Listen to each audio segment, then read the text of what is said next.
নমস্কার, অ্যাস্ট্রোস্কোপ ইউটিউব চ্যানেলে সকলকে স্বাগত জানাই।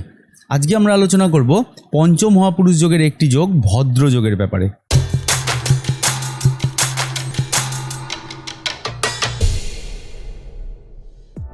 জ্যোতিষশাস্ত্রে বিভিন্ন শুভ যোগের মধ্যে একটি হলো পঞ্চ মহাপুরুষ যোগ। রবি, চন্দ্র, রাহু, কেতু বাদ দিয়ে বাকি যে 5টি গ্রহ রয়েছে তাদের নিয়ে এককভাবে এই পঞ্চ মহাপুরুষ যোগের এক একটি যোগ তৈরি হয়। মহামণি পরাশর তার যে বৃহৎ পরাশর হোরাশাস্ত্র রচনা করেছিলেন সেখানে ভদ্রযোগের উল্লেখ পাওয়া যায়। তিনি এইভাবে এই যোগটিকে আখ্যায়িত করেছিলেন যে এই ভদ্র অর্থে উত্তম বা শ্রদ্ধেয়। তাই জাতক বা জাতিকা যাদেরই কুণ্ডলিতে এই ভদ্রযোগ থাকে তারাই জীবনে হয়ে ওঠেন অত্যন্ত শ্রদ্ধেয়, সম্মানীয় বা মার্জিত। কিন্তু এই যোগের আরও অনেক প্রভাব রয়েছে, আমরা তা নিয়ে আলোচনা করব আজকে। মহামণি পরাশর বর্ণনা করেছেন যে এই যোগ সৃষ্টি হয় একমাত্র বুধের বিভিন্ন অবস্থানের জন্য। তাহলে এই যোগ হতে গেলে আমাদেরকে 3টে ক্রাইটেরিয়া বা শর্তকে পালন করতে হবে। কি কি? প্রথম ক্রাইটেরিয়া হচ্ছে যে বুধকে লগ্ন সাপেক্ষে কেন্দ্র ঘরেই অবস্থিত হতে হবে। ঠিক আছে, এবার কেন্দ্র ঘর মানে কি, ত্রিকোণ ঘর মানে কি, এর ব্যাপারে ডিটেল ভিডিও আমি অলরেডি আপলোড করে রেখেছি ইউটিউব চ্যানেলে, আপনারা চাইলে দেখতে পারেন। এবং দ্বিতীয় ক্রাইটেরিয়াটা হলো যে বুধকে স্বক্ষেত্রস্থ হতে হবে বা উচ্চস্থ হতে হবে, মানে বুধকে নিজের ঘরে থাকতে হবে বা বুধকে উচ্চ ঘরে থাকতে হবে। এবং তৃতীয় ক্রাইটেরিয়াটা হলো বুধ যেন কম্বাস্ট না হয়, মানে দগ্ধ না হয়, বা রাহু কেতু শনি দ্বারা যেন পীড়িত না হয়। এবার এই দগ্ধতার ব্যাপারে একটা খুব কমপ্লেক্স একটা ব্যাপার আছে, আপনাদেরকে বুঝতে হবে। আমি ভিডিওর লাস্টে ওটাকে বোঝানোর চেষ্টা করেছি যে প্রথম দুটো শর্তাবলীকে যদি পালন করতে হয় তাহলে 4টি মাত্র লগ্ন আমরা পাবো যাদের জন্য এই ভদ্রযোগ হবে। বাকি লগ্নগুলির কিন্তু এই যোগ হওয়াটা সম্ভব নয়। কেন সম্ভব নয় চলুন আমরা দেখে নিই। দেখুন, এখানে বুধের 2টি ঘর আছে। প্রথম ঘরটি হলো মিথুন রাশি আর দ্বিতীয় ঘরটি হলো কন্যা রাশি। আবার বুধ উচ্চস্থ হয় কন্যা রাশিতে 0 ডিগ্রি থেকে 15 ডিগ্রির মধ্যে। ঠিক আছে, এবার ধরুন আমরা মানে উদাহরণ সাপেক্ষে আমরা নিয়েছি কুম্ভ লগ্নের। এবার কুম্ভ লগ্নের ঘরগুলোকে আমরা যদি ডিনোট করে দিই তাহলে দেখা যাবে যে ধরুন বুধ কারোর বসে আছে মিথুন রাশিতে, তার মানে কিন্তু বুধ মিথুন রাশিতে বসলো, কিন্তু পঞ্চম ঘরটা কিন্তু কেন্দ্র ঘর নয়, সেই জন্য কিন্তু বুধ এখানে ভদ্রযোগ ক্রিয়েট করতে পারলো না। ঠিক আছে, এবার তাহলে কি খারাপ হবে? না, নিশ্চয়ই খারাপ হবে না। বুধ পঞ্চম ঘরে বসে পঞ্চম ঘরের মতো এফেক্টকে প্রডিউস করবে। এবার ধরুন কারোর কুম্ভ লগ্নের বুধ বসে আছে কন্যা রাশিতে উচ্চস্থ হয়ে অষ্টম ঘরে, তাহলেও কিন্তু ভদ্রযোগ হলো না, কারণ অষ্টম ঘরটা কিন্তু কেন্দ্র ঘর নয়। তাহলে বুধ কীরকম রেজাল্ট দেবে? অষ্টম ঘর রিলেটেড জিনিসের ফল দেবে, সেই আলোচনাগুলো আমি অলরেডি করে রেখেছি। তাহলে এই কুম্ভ লগ্নের জন্য কিন্তু ভদ্রযোগ হওয়াটা সম্ভব হলো না। এবার দেখুন আরেকটি উদাহরণ, সেখানে আমরা তুলেছি হচ্ছে বৃশ্চিক লগ্নের জন্য। বৃশ্চিক লগ্নের ঘরগুলিকে ডিনোট করে দিলাম।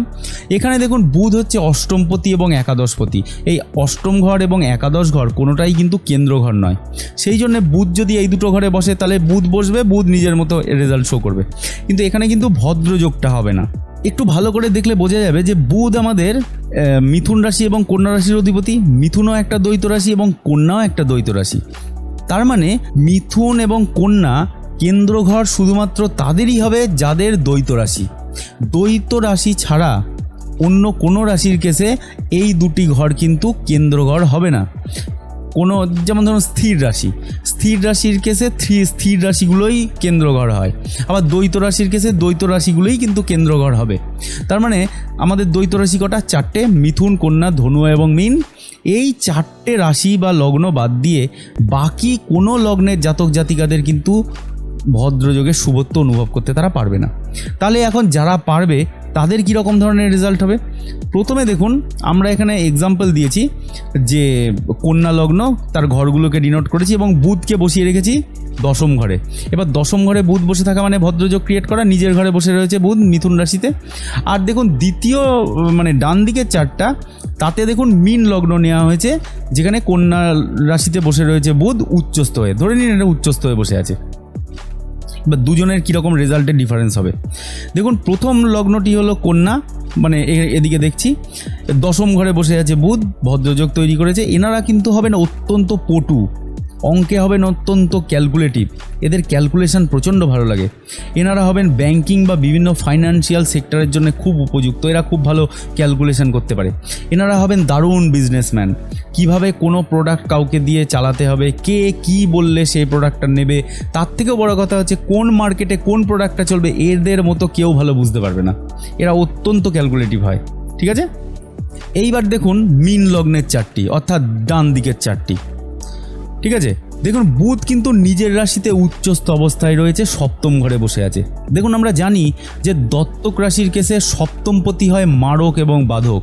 এবার মারক আর বাধকের ব্যাপারে আমি ভিডিও এখনও করিনি, আপনাদের ডেডিকেটেডলি কোনো দিন এই মারক এবং বাধক এটা বুঝিয়ে দেবো। মানে ধরুন মিথুন লগ্ন হয়েছে কারোর, তার জন্য সপ্তমপতি কিন্তু হচ্ছে আমাদের বৃহস্পতি। কেন? ধনুরাশিটা সপ্তম ঘর, অর্থাৎ বৃহস্পতি হবে কিন্তু মিথুন লগ্নের জন্য মারক এবং বাধক। ঠিক আছে, সেম থিওরি এখানে আমরা খাটাবো যে কারণ মিথুন হচ্ছে একটা দ্বৈত রাশি, দ্বৈত রাশির জন্য সপ্তম ঘরটা মারক হয়। তা দেখুন মিনও একটি দত্তক রাশি, তো মিন লগ্নের জন্য সপ্তম ঘর এটাও একটা দত্তক রাশি, অর্থাৎ কন্যা দ্বৈত রাশি। এবার ধরুন কন্যা রাশিতেই বুধ বসে আছে। ইন জেনারেল বুধ কিন্তু মিন লগ্নের জন্য মারক এবং বাধক, এটা সবাই বলবে। কিন্তু যেহেতু বুধ এখানে ভদ্রযোগ ক্রিয়েট করে বসে আছে, কেন্দ্রঘর সপ্তম ঘরে বসে আছে, উচ্চস্থ হয়ে নিজের ঘরে বসে রয়েছে, সেই জন্যে কিন্তু বুধের এখানে কিছুতেই মারকত্ব বা বাধকত্ব থাকবে না। বুধ এই সপ্তম ঘরে বসে ভদ্রযোগ ক্রিয়েট করে বাধক এবং বাধকত্ব এবং মারকত্ব দোষকে খণ্ডন করবে। তাহলে হবেটা কি? এনারা হবেন অত্যন্ত ভালো কমিউনিকেটার, প্রচণ্ড ভালো সবার সাথে মিশে ঘুষে যেতে পারেন, সুদক্ষ জার্নালিস্ট, এনারা প্রচণ্ড ভালো জার্নালিস্ট হন, খুব ভালো ম্যাথমেটিশিয়ান হন, এদের অঙ্ক প্রচণ্ড ভালো লাগে, দেখবেন অঙ্ক মুখে মুখে এরা অঙ্ক করে ফেলতে পারে। ঠিক আছে, আরেকটি গুণ হলো এনাদের স্মৃতিশক্তি হবে অত্যন্ত প্রখর। ঠিক আছে, কারণ বুধ আমাদের নার্ভাস সিস্টেম কন্ট্রোল করে, মানে ব্রেনের নিউরোনাল নেটওয়ার্কিং কন্ট্রোল করে। কোনো জিনিস মেমোরি থেকে ফট করে ফেচ করে নিয়ে আসা এটা বুধের কারকতার মধ্যে পড়ে। একটি জিনিস লক্ষ্য করলে দেখবেন যে প্রায় 95% মানুষের কুণ্ডলিতে রবি এবং বুধ একই ঘরে অবস্থান করে রয়েছে। কিছু কিছু কেসে রবির খুব কাছে অবস্থানের জন্য বুধ দগ্ধ বা কম্বাস্ট হয়ে যায়। তার মানে কম্বাস্ট হলে কি এই ভদ্রযোগ কাজ করবে না? দেখুন বুধের দগ্ধতা নিয়ে কিন্তু অনেক মতামত রয়েছে। বুধের একবার সূর্যের চারিদিকে প্রদক্ষিণ করতে সময় লাগে প্রায় 88 দিন, এবং নিজের অক্ষের চারিদিকে একবার পূর্ণ প্রদক্ষিণ করতে সময় লাগে পৃথিবীর 176 দিন। ঠিক আছে, অর্থাৎ প্রায় পৃথিবীর 6 মাসের সমান, মানে 6 মাস মানে বুধের একদিন। অর্থাৎ বোঝাই যাচ্ছে যে বুধের আহ্নিক গতি বার্ষিক গতির থেকে অনেক বেশি হয়। তাই বুধের একদিক প্রচণ্ড ঠান্ডা এবং অপর দিক প্রচণ্ড গরম হয়, তাই বুধ হয়তো কম্বাস্ট হয় না, এটা অনেকে বিশ্বাস করেন। তাই বুধ থিওরিটিক্যালিভাবে কম্বাস্টেড হলেও ভদ্রযোগের প্রভাব কিন্তু পাওয়া যাবে অবশ্যই। এবার প্রশ্ন হলো, বুধ যদি বক্রী অবস্থায় থাকে তাহলেও কি ভদ্রযোগ হবে? হ্যাঁ, অবশ্যই এই ভদ্রযোগ মানে অবশ্যই এই বক্রী থাকলে পরেও ভদ্রযোগ কাজ করবে, কিন্তু এখানে একটা ক্রাইটেরিয়াকে মানতে হবে। বুধ যদি বক্রী অবস্থায় কম্বাস্ট হয়ে যায় তাহলে কিন্তু ভদ্রযোগের প্রভাব কমে যাবে বা হবে না। মানে বুধকে কম্বাস্ট হতে হবে, তার সাথে রেট্রোগ্রেড হতে হবে, সি এবং আর ওই চার্টের মধ্যে লেখা থাকবে বুধের পাশে, তাহলে কিন্তু ভদ্রযোগের এফেক্ট অনেক কম হয়ে জাতক জাতিকার জীবনে ফলপ্রসূ হবে। ঠিক আছে, তো বুধ যাদের ভদ্রযোগ ক্রিয়েট করবে অত্যন্ত স্ট্রং হবে বুধের পজিশন তাদের কুণ্ডলিতে, তারা হবেন অত্যন্ত ভালো কমিউনিকেটার। মানে বুধের কারকতার মধ্যে যা যা জিনিস পড়ে, তারা পড়াশোনার জিনিসে বেশি ইন্টারেস্টেড হবে, বিভিন্ন জিনিস জানতে উৎসুক হবে, কৌতূহলী মন হবে। পড়াশোনার কেসে এরা অত্যন্ত স্ট্র্যাটেজি ফলো করতে পছন্দ করবে, যে কোন জিনিস আমার দরকার কোন জিনিস দরকার নয়। বিজনেসের কেসে এরা বুঝতে পারবে যে কোন প্রোডাক্ট কীভাবে সেল করলে পরে আমার জিনিসটা ভালো সেল হবে। এরকম নানান বুধের যা যা কারকতা আছে সব জিনিস এনাদের মধ্যে আশীর্বাদের মতো চলে আসবে। এছাড়াও আরেকটি জিনিস এদের মধ্যে হবে, যেটা আমি বলছিলাম, যে এনাদের স্মৃতিশক্তি প্রচণ্ড বাড়বে এবং এনারা সব জিনিসকে খুব তাড়াতাড়ি রিকল করতে পারবে। তাছাড়াও সঠিক সময়ে সঠিক ডিসিশান, খুব ফাস্ট ডিসিশান, এগুলো বুধ নিতে কিন্তু মানে বুধের আশীর্বাদে কিন্তু এই সব জিনিসগুলো হয়ে থাকে। এনারা খুব চটজলদি ডিসিশান নিতে পারেন। ঠিক আছে, তো ঠিক আছে, আজকে এ পর্যন্তই। নেক্সট ভিডিওতে আমরা অন্য কিছু নিয়ে আলোচনা করব। Thanks for watching and please keep supporting.